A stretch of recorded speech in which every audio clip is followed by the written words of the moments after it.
All right, you guys. So we have been. The other day we did a short about the story Water, and we're going into expository nonfiction, which we've kind of talked about a little bit.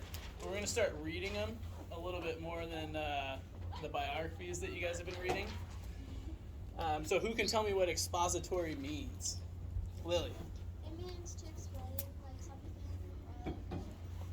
explain a certain, subject. Exactly. Explain a subject, Caden. Explaining what the means. Exactly. The purpose of an expository is to kind of explain a topic. So, Riley? Yeah, it's like explaining something or telling you more information or stuff that most people don't know. Definitely. And expositories are really important, right? Mhm. They tell us a lot about things. So, the goal for today's lesson is that expository nonfictions have a main topic, which they're explaining something, right? But they also have information to support that topic, and that's really important because that information is kind of the building blocks What's of important? the topic. So the Oh, reason that is. exactly. So the reason why they would write an expository is because they feel like the topic is important for you guys to read, or if you pick that one to read, it's because you feel as a reader like it's an important topic.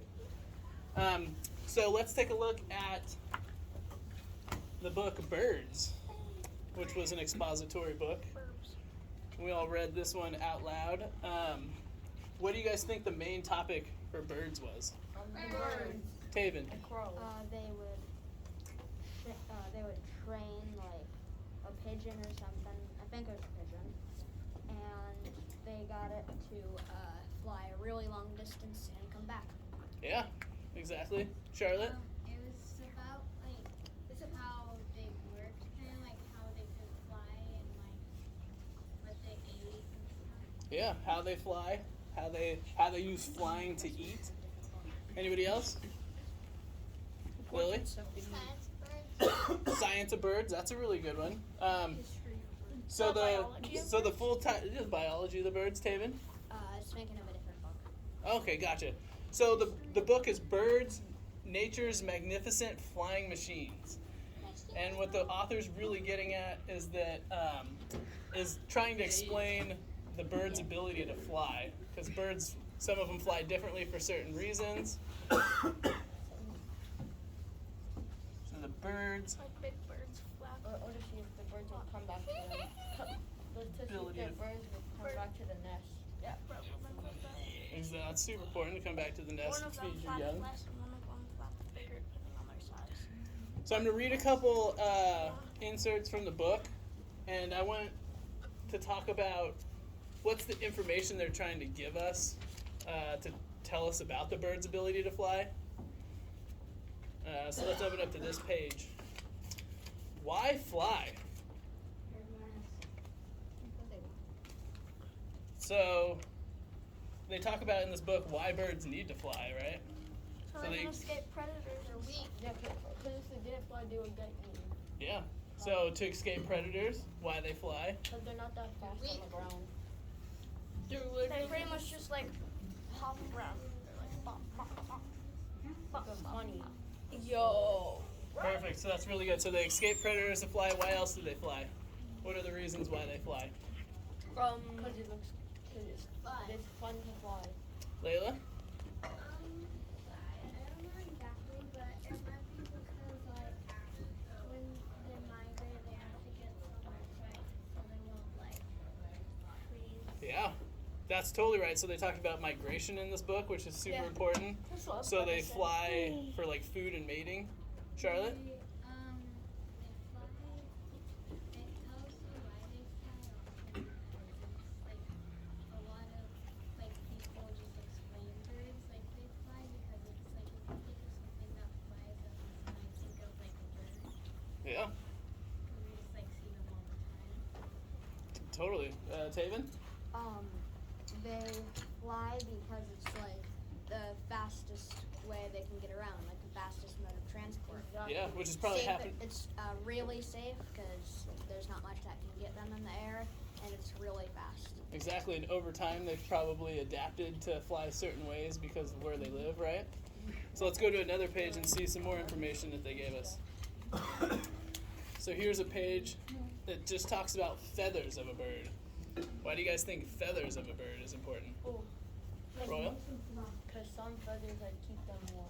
Yeah, exact. Some birds live in really cold places and they need a lot of feathers to keep them warm. What bird was it that Taven? was And it also changes the way they can fly. Like, it makes it so, well, if it's like, some birds need to fly like in one way and the others need to fly a different way. Yeah. And so feathers completely vary the way they fly. Exactly, like eagles have different feathers so that they can soar and swoop down. And you got hummingbirds that have different feathers so they can flap in one place. And there are feathers for every single type of part.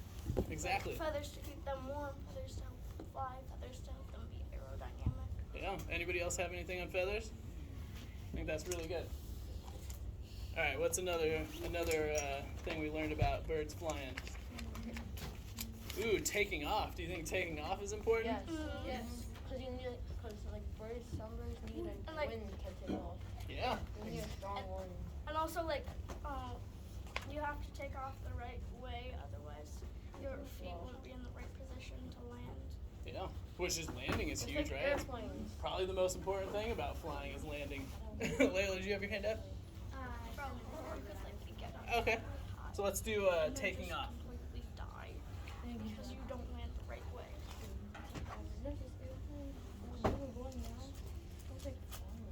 Anybody else have anything for taking off? Nope. All right, we've kind of talked about this, but what about long distance flyers? Some of them fly in bees. Lily? I thought this page was really interesting because I like how now like whenever I say like this is when they migrate, they're in their arrows, and I see how they rotate because the front bird is like the most difficult position because like all the air pressure is going on. Yeah, all the wind resistance, which is kind of like if you, it's kind of like NASCAR, like Mr. Webb likes. If you're drafting behind a car, you got a little less wind resistance. You don't have to. It's a little easier to drive, kind of like if you're behind a semi truck on the freeway. What's the question again? So what about long distance? What kind of information? Why is it important for them to talk about long distance flyers? Birds, long distance birds, they have a path. Yeah, because they usually take that every single year. That same pack that takes that path north and south. Caden. Then they know how far the birds can go. Yeah, So then if they take them too far, then exactly. So, long distance flyers. So the reason why we're writing all this important information around the bird's ability to fly is because this is what the author is using to teach us. To make his book. Exactly, to make his book, to make his point about birds and their ability to fly, which is a pretty spectacular thing.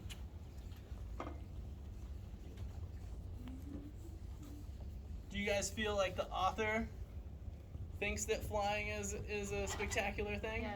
Yes. Yes. Yeah, he offered up a lot of information, and this isn't even all of it. So if we were to look at another book, let's see here, like Salt. Yes. Let me open up to a page here. Wait, do we have Cod? Salt's our favorite. Yeah, Salt was a good book. Where's Clyde? Oh my God. So for this one, we're just going to read about Salt, but I'm going to read this paragraph.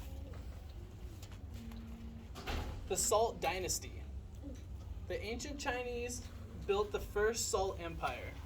The rulers understood the value of salt, so only the government was allowed to produce and sell it. The government then raised the price of salt whenever they needed more money. During the Tang Dynasty, which lasted from 618 to 907, half the money earned by the Chinese government came from salt. So I want you guys to turn and talk about how this page relates to the main topic of the book Salt. Why would the author put that in there? Turn and talk to your group. Because he talks about how much salt is. Yeah. It also talks about how, like, salt was a big part of history back then. Are we done yet? and now we just take it for granted.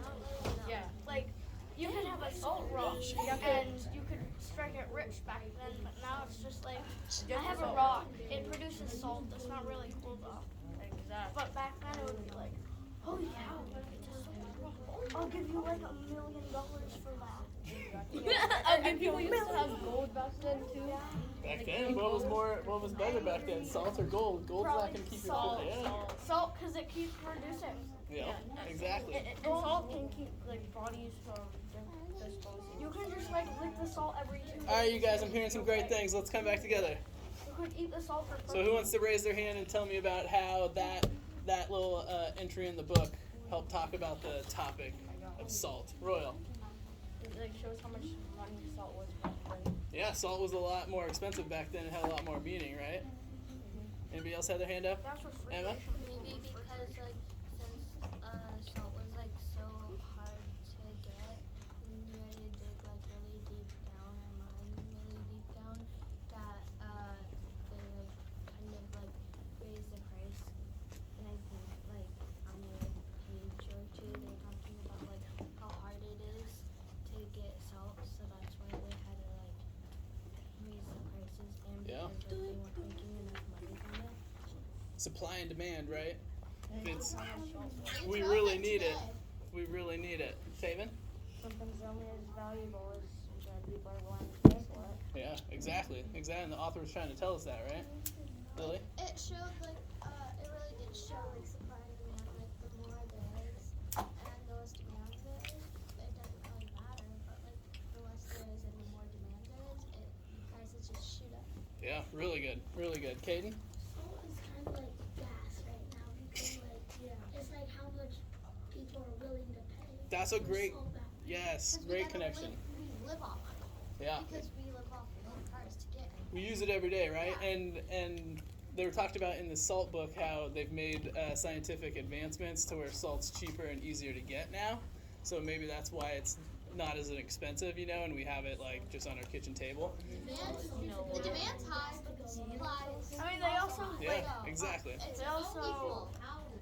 Salt gives you diabetes. Yeah. Wait, it does? Yeah, salt gives you diabetes. well, they also, like, Salt's good on fries. It they actually also depends make on the how much salt we eat. less purified. Basically eating raw. You guys, this is some great conversations, and this is exactly what the author wants you guys to do, is to really think about it. So that's what I want you to do right now. I want you guys, we're gonna do reading, and for the first part of reading, I want you guys to kind of pick a book that is an expository book. There's might be some over there might be some over here. Mr. Webb lined out some really good ones, but the key is if you start reading it, you can tell if they're trying to explain something. So try to figure out if it's an expository book or if it's another type of book, and then in 20 minutes I'll let you guys do whatever kind of reading you guys want to, okay? All right, thank you.